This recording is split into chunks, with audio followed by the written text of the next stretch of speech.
kita akan sering mendapati kasus seperti ini, Pak. Pasang baterai.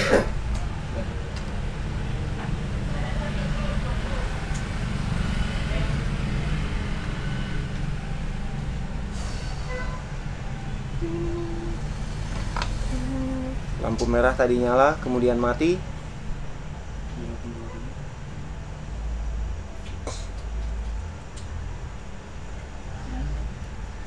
Nyala lagi.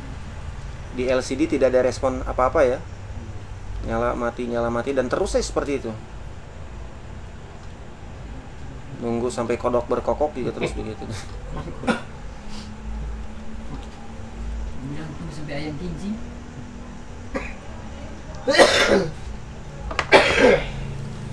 Dipasang USB, perhatikan nilai konsumsi arusnya.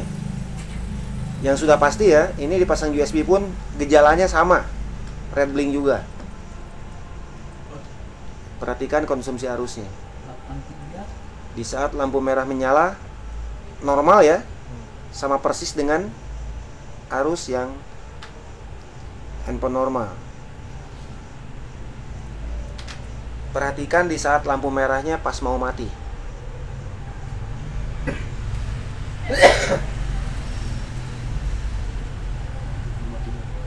Jebret. Jatuh dia. Jebret. Nggak karuan.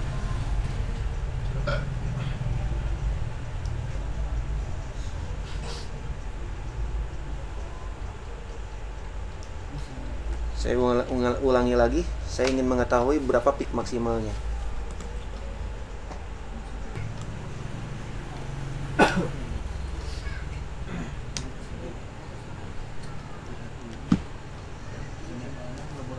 Saat ini peak maksimal di 92. Di 92.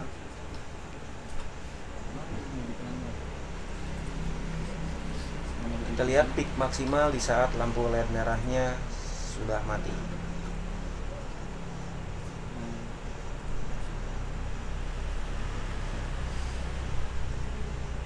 Z 117.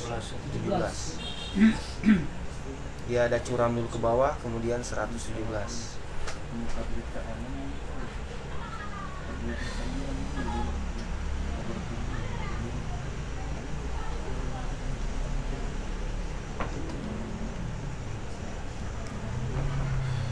Ini sering kita mendapatkan permasalahan seperti ini. Permasalahannya bukan karena apa yang tadi sebelumnya kita bahas, entah itu sensor dan FG.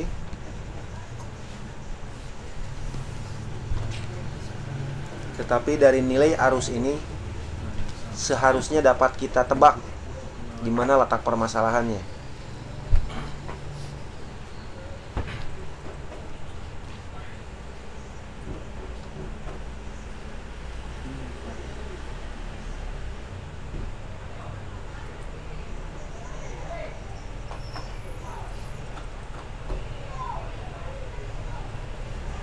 Arus nggak karuan. 117, 122 puncaknya.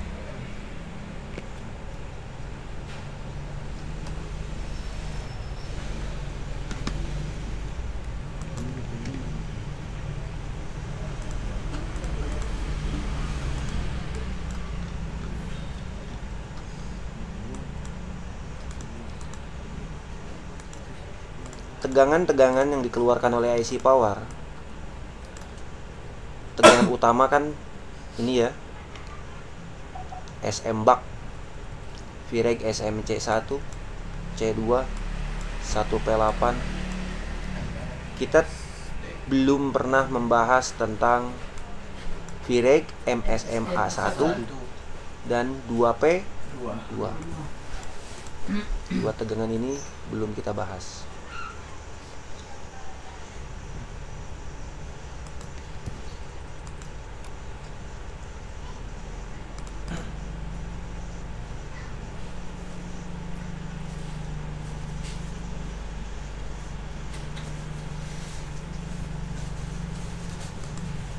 Karena selama ini kita hanya membahas tegangan-tegangan yang dibutuhkan agar CPU ini bekerja.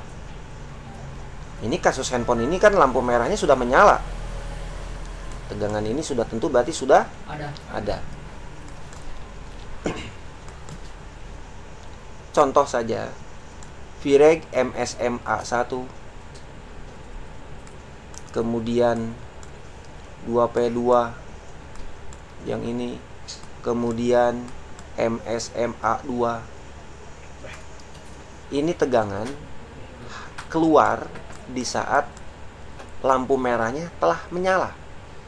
Jadi di saat lampu merah sebelum menyala, yang keluar itu C1, C2, 1P8, kemudian MSM SD. Lampu merahnya nyala, begitu lampu merahnya mati, barulah diikuti MSM A1, 2P2, dan seterusnya. Begitulah ya. Nah, sekarang begini. Pembahasan studi kasus kemarin, kita mendapati permasalahan lampu merahnya nggak nyala dengan nilai arus 0 berdetak, jedag begitu kan. Konsentrasinya ada di tegangan output AC power. Ini ada yang short. Nah, sekarang di saat tegangan tahap 2 di saat tegangan tahap 2 ada yang short, maka permasalahannya akan seperti ini. Ya, jadi di saat kita handphone ini kita nyalakan, kita berikan tegangan seperti ini.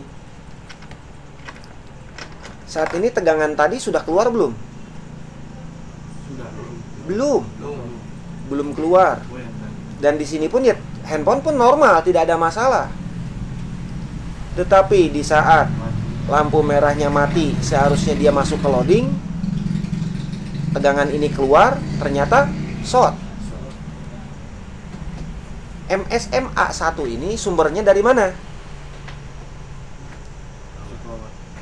Dari jet power. Tegangannya apa? V MSM C1, C2. Sumbernya dari mana? Fisis. Nah, secara logika begini. Di saat fisis ini terkuras, ya. Terkuras karena A1-nya bocor. Di saat A1-nya belum keluar, terkuras belum fisisnya? Belum ya. Di saat ini tegangannya keluar, terkuraslah fisis. Sehingga di saat fisis ini terkuras, ini akan berdampak tegangan C1, C2 akan ikut drop. Jadi kalau kita mendapati permasalahan seperti ini, konsentrasi kita ke tegangan-tegangan, kita sebut sajalah tegangan step 2 aja gitu ya. Tegangan step 1 itu adalah tegangan yang keluar di saat lampu merahnya menyala. Yang step 2 itu lampunya mati di saat mau masuki loading ya.